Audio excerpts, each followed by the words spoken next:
رمضان جیسا میں نے عرض کیا صرف روزہ رکھنے اور تراویح پڑھنے کی حد تک محدود نہ رہنا چاہیے، بلکہ پہلے سے آدمی دو کاموں کا اہتمام کرے تو انشاءاللہ یہ انسان کی زندگی میں بڑی خوشگوار تبدیلی لانے کا ذریعہ بن سکتا ہے۔ دو باتیں، ایک بات یہ کہ اس رمضان کے مہینے میں اس بات کا تو پکا عزم کر لے انسان کہ اس پورے مہینے میں انشاءاللہ کوئی گناہ نہیں کروں گا،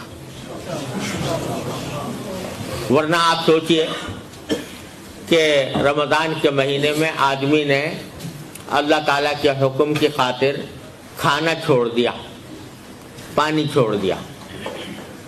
کھانا حلال تھا کہ حرام تھا؟ حلال تھا، مگر حلال کو بھی چھوڑ دیا۔ پانی پینا حلال تھا کہ حرام تھا؟ حلال تھا، مگر اللہ کے لیے چھوڑ دیا۔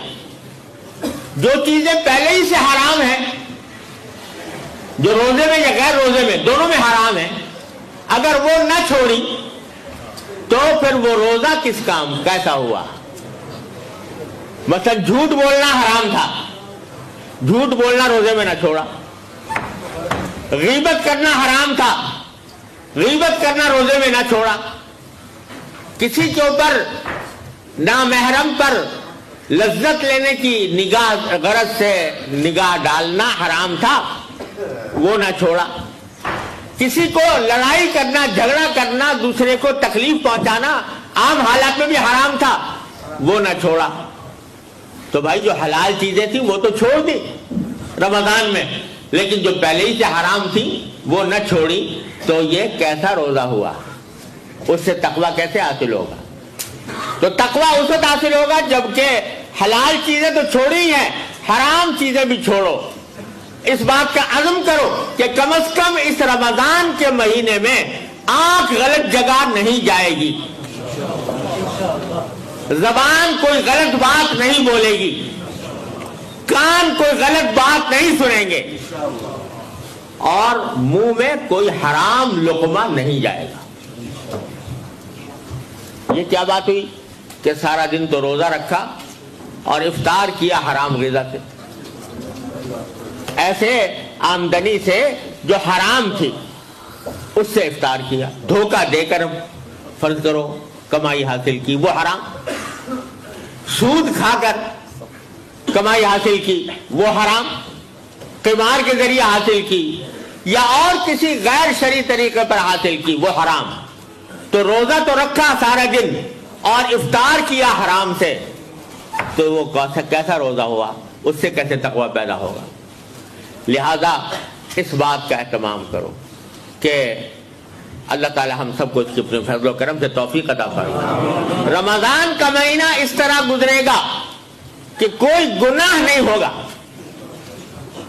اور اس کے لیے اپنی پوری ہمت کا مظاہرہ کرنا ہوگا کہ اسی طرح جیسے شدید پیاس میں پانی پینے سے پرہیز کرتے ہو، اسی طرح گناہ کے ارتکاب سے بھی پرہیز کر کے دیکھو کرو، تو یہ رمضان کا مہینہ اس کی تربیت اور اللہ تعالیٰ کے ساتھ تعلق مضبوط کرنے کا بہترین ذریعہ بنے گا۔ یعنی یہ تہیہ کر لیں کہ رمضان کا مہینہ اس طرح گزرے گا، اور اگر کسی کی آمدنی میں کچھ ناجائز عنصر شامل ہے، ناپاک، ناجائز، حرام عنصر شامل ہے، کم از کم یہ طے کر لے کہ رمضان کے مہینے میں میرا جو کھانا ہوگا وہ حلال آمدنی سے ہوگا، چاہے اس کے لیے کسی سے قرض ہی لینا پڑے، لیکن قرض لے کر کھا لوں گا، لیکن حرام چیز نہیں کھاؤں گا، حرام آمدنی کو استعمال نہیں کروں گا۔ یہ اللہ تبارک و تعالیٰ اپنے رحمت سے یہ ہمیں اس کے عزم کی توفیق عطا فرمائے۔ رمضان کا مہینہ اس طرح گزاریں گے، گناہ نہیں۔ ایک بات۔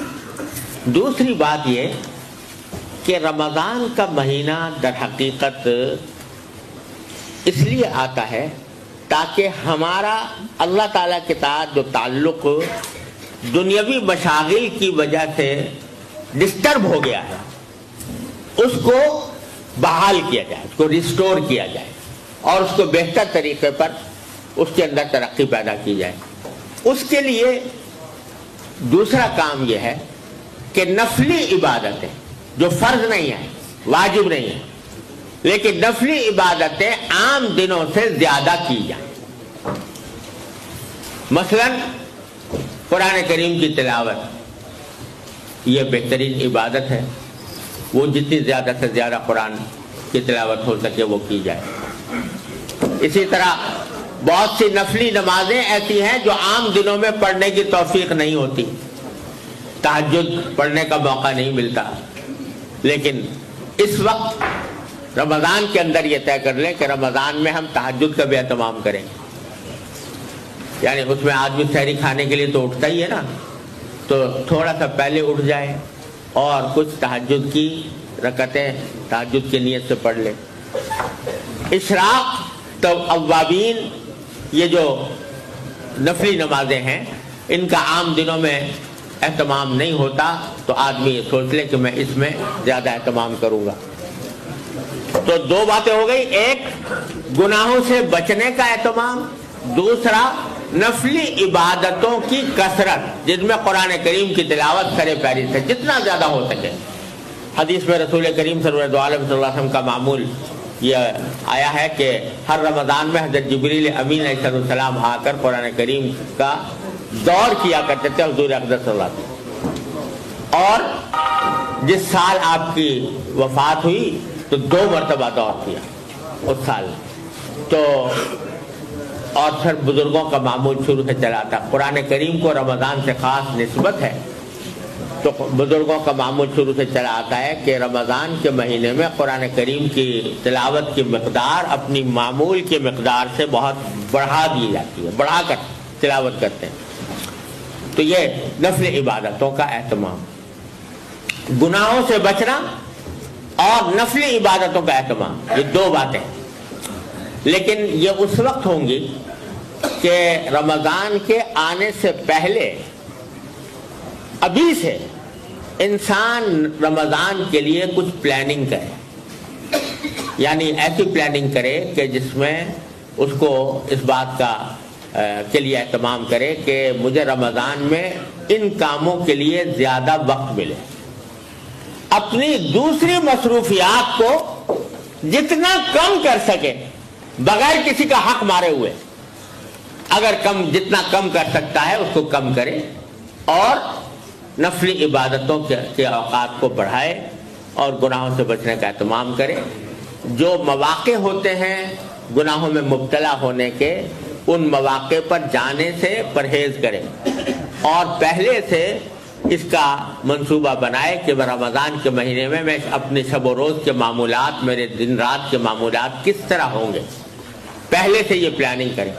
تو جب شروع ہوگا رمضان تو انشاءاللہ ان 2 باتوں کا جب اہتمام ہوگا تو اللہ تعالیٰ کی رحمت سے جو اس کا اصل مقصد ہے کہ انسان کی زندگی میں تبدیلی آئے، وہ تقویٰ کی طرف بڑھے، اس کا اللہ تبارک و تعالیٰ کے ساتھ تعلق مضبوط ہو، وہ انشاءاللہ فائدہ حاصل ہوگا۔ اور ایک خوشخبری بھی ہے جو حضور اقدس نبی کریم سرور دو عالم صلی اللہ علیہ وسلم نے عطا فرمائی ہے۔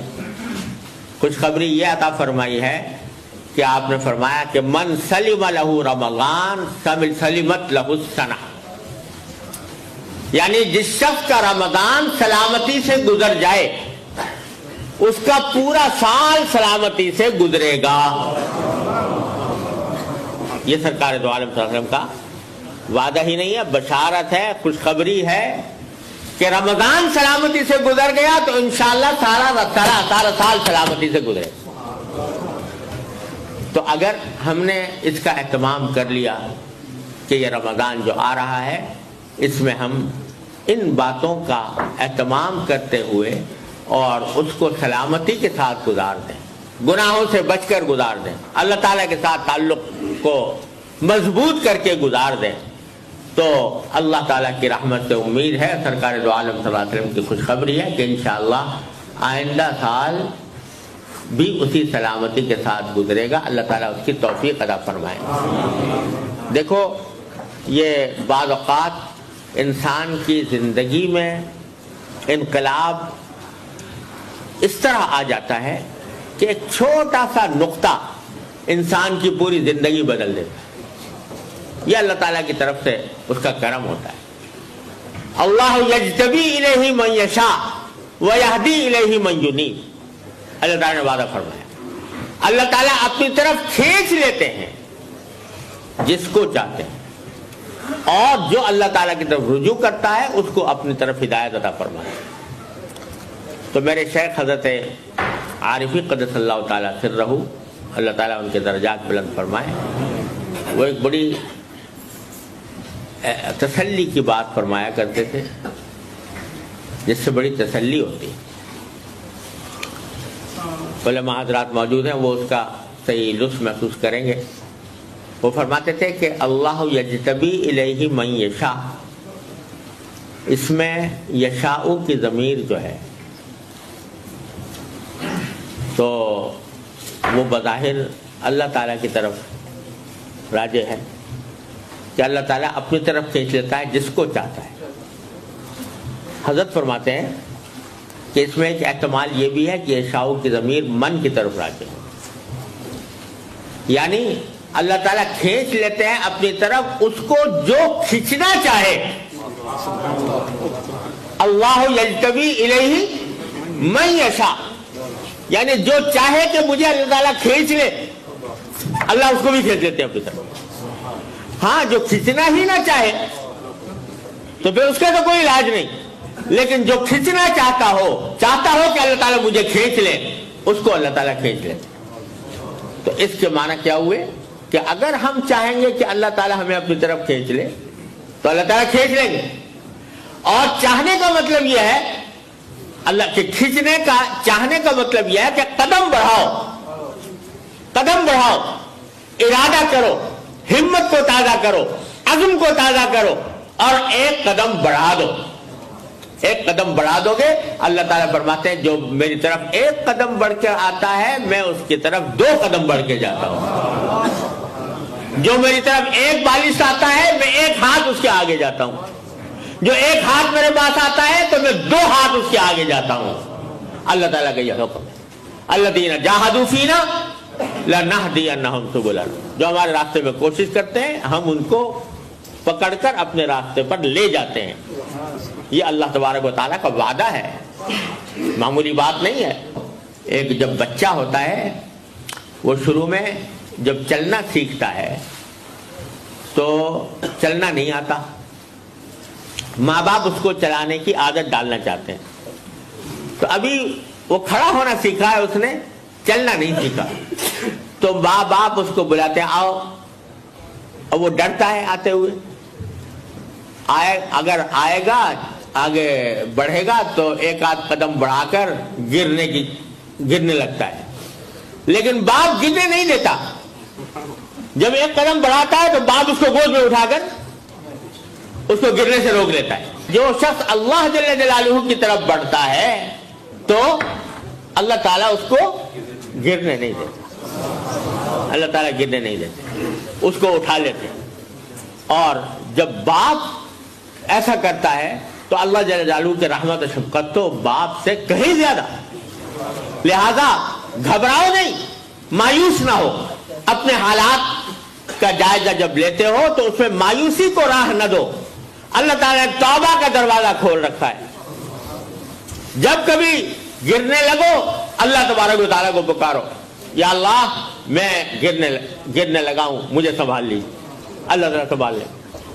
اور اگر پھر بھی گر پڑو تو پکار لو ان کو کہ استغفر اللہ ربی من کل ذنب واتوب الیہ, میں اللہ تعالیٰ سے استغفار کرتا ہوں, توبہ کرتا ہوں, تو اللہ تعالیٰ فوراً معاف فرما دے. یاد رکھو یہ توبہ اور استغفار ایسی چیز ہے کہ اللہ تبارک و تعالیٰ نے سارے گناہوں کا تریاق اتنا آسان بنا دیا.